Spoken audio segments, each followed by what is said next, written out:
Let's get analysis from Martin Plaut, who's a fellow at the Institute of Commonwealth Studies in London. Martin, there doesn't seem to be much progress towards negotiation right now. What's it going to take to get both sides to the table?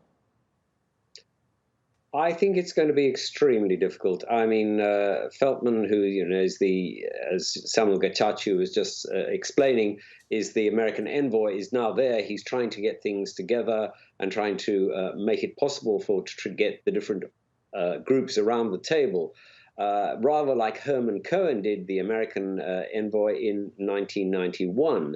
The last time the Tigrayans were on the edge of taking power in Addis. But, I think it's going to be extremely difficult. The bitterness that there is, certainly amongst the Tigrayans, and I'm sure amongst the Oromo as well, about the way in which their cities were trashed, their women were raped, their people were shot at gunpoint, on the slightest pretext. I'm not surprised that people in Addis are now fearful about what will happen if the TPLF and the Oromo arrive in the city. Look what happened when the boot was on the other foot.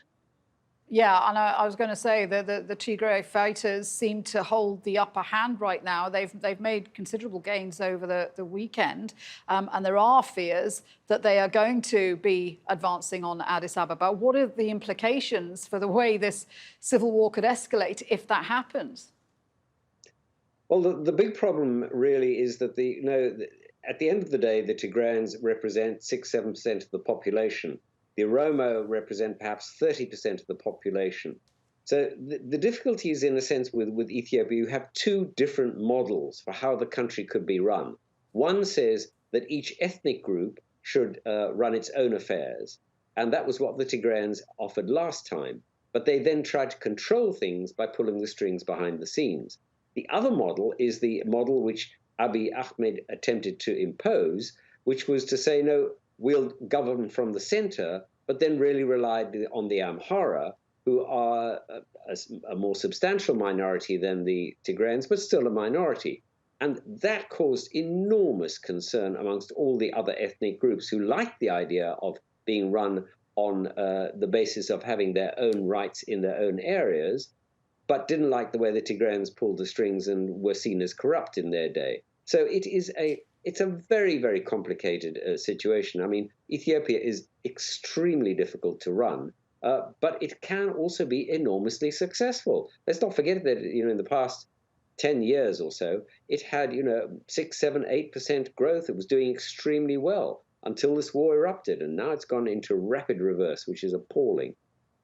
So who has leverage here? I mean, we've got the US Special Envoy in Addis Ababa. What about the African Union? What about the UN? Who can bring pressure to bear on these parties to try and reach some kind of ceasefire?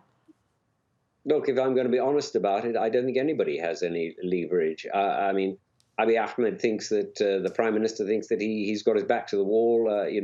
He said this would, a year ago, he said this would be a short police-keeping operation, would be very over in a few weeks. And he was completely wrong, but he knows that if he loses this, he's finished. But don't forget also the Eritreans who backed Abiy Ahmed and put troops on the ground inside Ethiopia are also involved. So what are they going to do? Are they going to start attacking from the north? I don't think so. But, there's so many players here. I think this is going to be settled on the battlefield before it's settled at the negotiating table. In the end, it will, of course, be necessary to talk, because talks always come even if one side is defeated.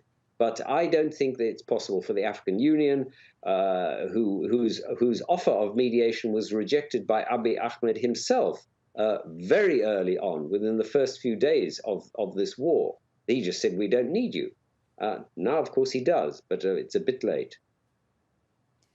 Interesting stuff, Martin. Thank you very much indeed for joining us. Martin Plaut there.